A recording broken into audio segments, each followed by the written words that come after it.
Hey guys, Alex from Central Florida Enthusiast, and I am here to cover a Maverick review at Cedar Point. My personal favorite coaster at Cedar Point. So let's go.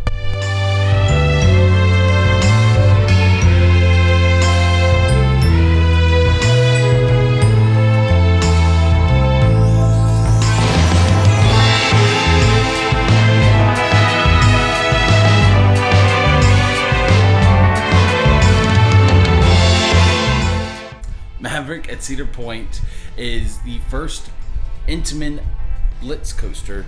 It first opened in 2007 and has a total track length of 4,450 feet, a top speed of 70 miles an hour, and has a 95-degree drop that is 100 feet and a max height of 105 feet.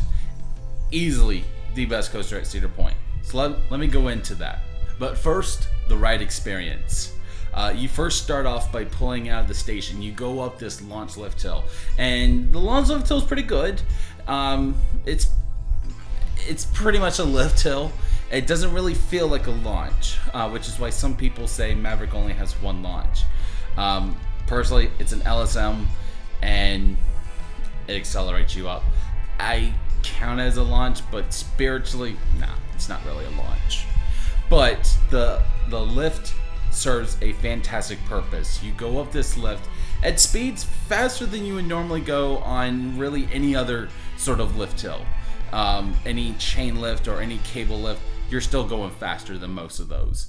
But you go up this lift hill and you get to the top and you're going at full speed and you go down this 95-degree drop. And let me tell you, this drop is absolutely insane in the back row. If y'all remember my Cedar Point vlog we did, and I was talking about how I never ride roller coasters in the back row because of my claustrophobia and just like not being able to see anything kind of freaks me out.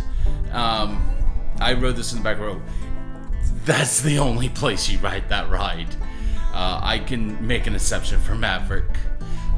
That's easily the best drop I've ever been on. The best drop at Cedar Point, still to this day. And then you go down this bank turn, you pull some decent positive G's, you gray out a little bit, not quite on the same level as I-305, and then you go into the S-bends, and the S-bends are crazy. Still, not as crazy as I-305. It's probably about a 45 to 52 degree bank, and you change directions and a little bit more drawn out than I-305's. I-305's is like pretty much the same length, but you're going through it at like 70, 80 miles an hour. It's insane. And I'm going to be bringing up a lot of comparisons to I-305. First and foremost, those bank turns are amazing. And then you come up to that first airtime hill. And that airtime hill provides some really good ejector. Then you come to the twisted horseshoe inversions, and those are cool.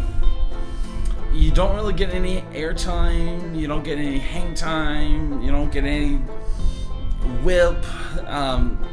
They're just kind of there, but they're fun, and I like them. You go through that turn, the turn's pretty fun. And then you come to the one of the best parts of the ride, the second launch, and you come up into there, and you come to a near stop, and then you hit those LSMs, and at first it doesn't really kick in too hard. It's a very smooth and it's a very linear acceleration. But you just feel it get more and more powerful. And that's really the only way to describe that second launch. It's powerful.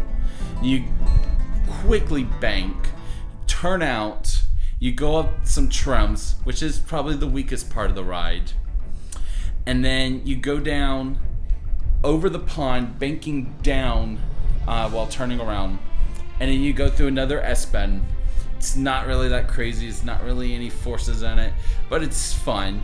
You get a decent near miss with the rocks, and then you come up underneath the lift hill and you go into that first stangle dive. And guys, this is, in my opinion, the best part of the ride is these 2 stangle dives. That first one, the whip on it, feels like it should be illegal, honestly. And then the second one is just straight up illegal. Like, if the first one feels like it should be illegal, the second one actually is. It's insane. So then you go into another little airtime pop, bank turn, and into the slow down brake. And that pretty much completes a 2-minute ride experience. Why do I like this ride more than Steel Vengeance? Point blank and simple. It has everything. It has intensity.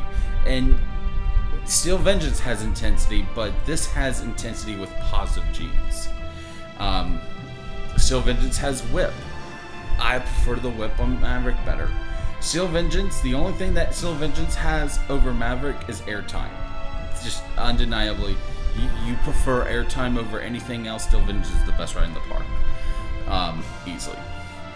But that's really the only, that and maybe inversions is, I know definitely inversions is where Steel Vengeance wins. But in my opinion, I'm an Intamin fanboy. I love Intamin. Just so much. Steel Vengeance doesn't really have any positive G's whatsoever, and I like to have a little bit of everything, and Maverick has a little bit of everything. You have crazy intensity, you have awesome launches, you have really good inversions, you have insane whip.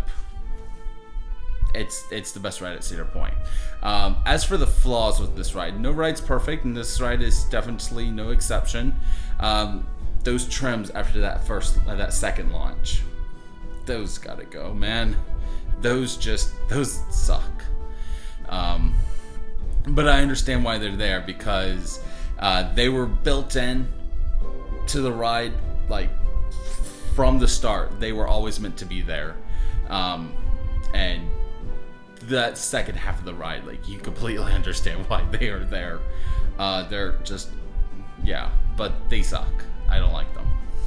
Thank you guys so much for watching. This is Alex from Central Florida Enthusiast. I'll see you guys up tomorrow. Don't forget, like, comment, subscribe. Peace.